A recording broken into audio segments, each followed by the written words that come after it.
When the Andrews government, though, after this report was provided, when they spent about $1 million all the way to the High Court to stop the media reporting this Ombudsman's report into the red shirt scandal, didn't that tell you something?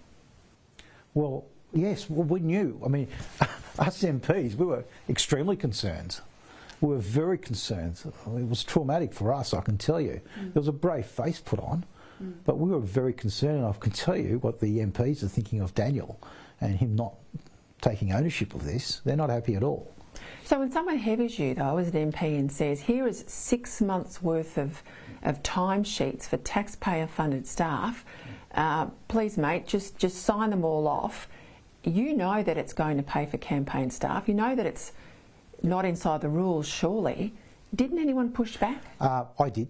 In fact, what I said at IBAC is, I've got emails, and the Commissioner said, oh no, we don't need to look at that. So I push back. I push back as much as I can. You've got the Leader of the Upper House, John Lenders, very close to Daniel Andrews, his right-hand man, and he would rock up to your door every day, saying, where are the forms, how can we fill it out? And you say, John, I said to him, John, I want parliamentary services. I want a letter from parliamentary services. He would say, no, I'd say, is it been ticked off? And he would say, yes. And it's just like an extension of the pooling arrangements that we've always had. You just said that John Lenders, who was the architect of this model, was his right-hand man. What about the argument perhaps that Lenders was rogue and Andrews didn't know? You can't have your right-hand man, especially someone like Daniel, who's a Stalinist, to have anyone going rogue on him from the leadership. There is absolutely no way. His chief of staff, his deputy chief of staff, they all knew about it. So everyone knows about it but him. How does that work? So that's why we need IBAC, right? We need IBAC to get people under oath. Right? That's the only way we're going to get to the bottom of this. This is not going to go away. The biggest political scandal in Victoria's history doesn't just go away, especially when it flips an election. Yeah, well, that's the point, isn't it? It's not just the $400,000 of staff wages, the $1 million or so spent all the way to the High Court to fight it. It's the fact that it turned the election result, many would argue, in 2014. Well, the Labor Party were boasting about their new technique that won the election for them before the red shirt scandal, before it was uncovered. Why is Daniel Andrews so powerful? I mean, I've been in politics much of my adult life. I don't think I've come across a political individual like him. You weren't just a minister in his government, you're a fellow power broker for many years. Why is he so powerful? I think he's as powerful, as imposing as you allow him to be. If you've got power over Daniel Andrews, he's very agreeable, very cooperative, very, very cooperative and agreeable. But if he senses that weakness, and if he's got power over you, watch out. That's all I can say. And at the moment, he's got total domination of the party because the party doesn't exist. Polls, if the polls are going good, he will be an imposing figure. If the polls are going bad, you will see a different Daniel Andrews, a much more humble Daniel Andrews, and that reflects his caucus engagement as well. He will be sitting, having coffee with caucus members, totally engaging with them, open door. But when the polls are going well, he just doesn't want to know anyone. People say he is motivated by the polls. The polls determine what he does in Victoria. How true is that? He's a head office guy. He loves the research. He's driven by research. You've described him as dictatorial and dangerous. I've had conversations with a number of current serving Labor MPs who say the same thing, use those same words. They're not brave enough to go on the record. Why is he so ruthless? I think there is pathology there, I really do. But again, as I say to you, if he doesn't have the power over you, there is a different Daniel Andrews. That can be quite engaging. And he's pragmatic too. He's really pragmatic. I've beat him many times in our factional dealings, and he'll just rock up, dust himself off, say, oh, you won that one, let's go. But he'll store it for revenge when he can get the revenge. So he's very Machiavellian in that respect. But in terms of, but if he's got the power over you, if he feels confident, the polls are in his way, he will he will absolutely milk that for what it's worth. But there is another Daniel Andrews too. And people will see, when the polls start going south, you will see the new Dan. You've made the point in and around the hotel quarantine fiasco in Victoria and the 800 dead, that if they hadn't scrapped, or if he hadn't scrapped proper processes, legitimate caucus engagement, the cabinet government in Victoria, if they hadn't been pushed aside, there may well never have been those deaths.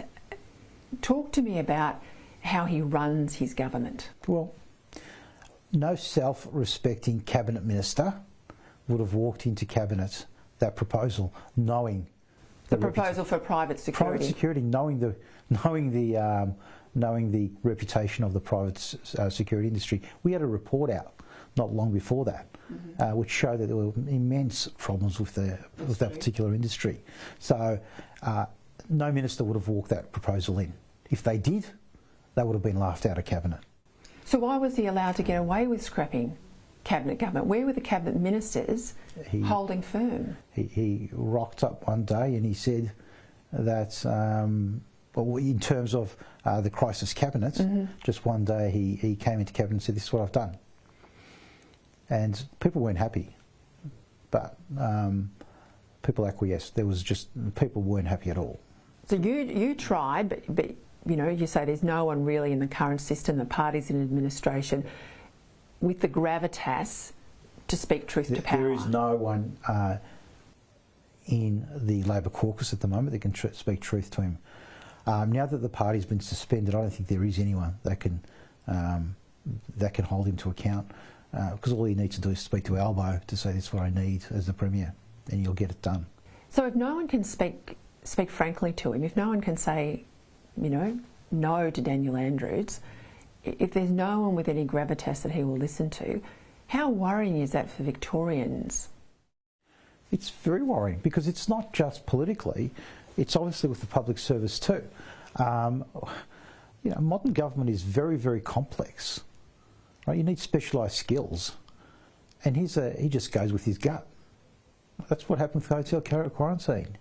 You don't need yes people beside you. You need people that are experienced, that are experts, and you've got to take expert advice.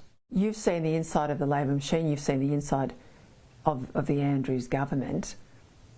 Does the Premier have too much power? Oh, my word, he does. My word, he does.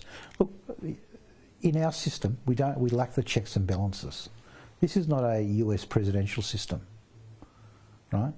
The executive is drawn from the legislature.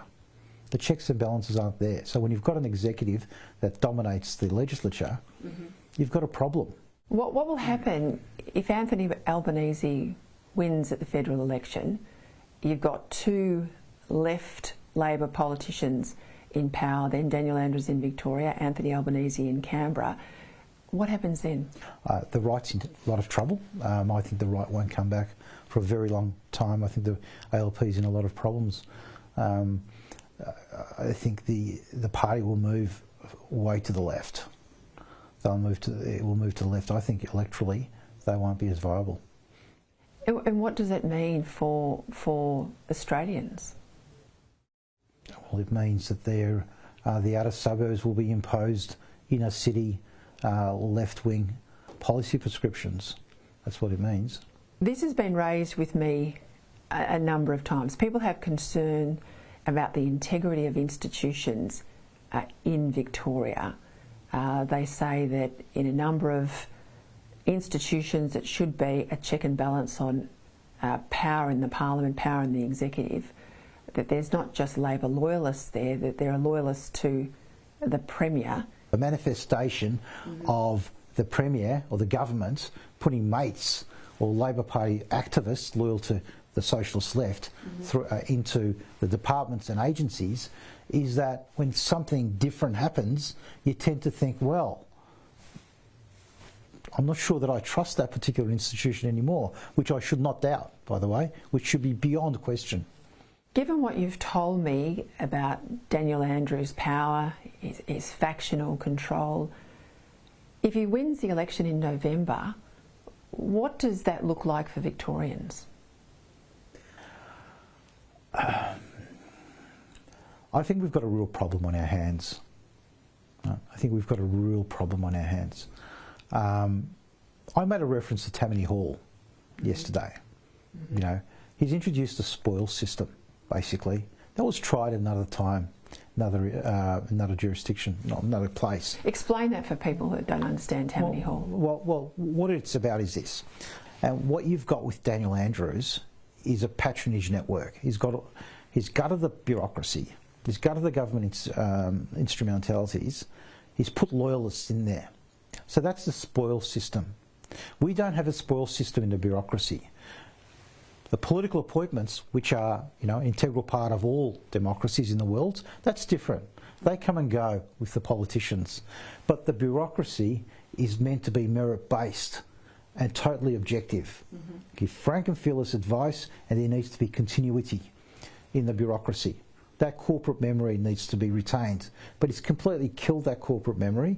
It's put loyalists in there, right? So that is the spoils system, where a government comes in and completely guts the people that are meant to be giving him expert, frank and fearless, objective advice, right? That, it leads to corruption. That leads to loss of confidence, you know, or loss of trust in the government, in the institutions, and that's what happened in Tammany Hall in the US. So there's a reason why the spoils system didn't work in the bureaucracy, because it led to corruption. That's where we're going, right?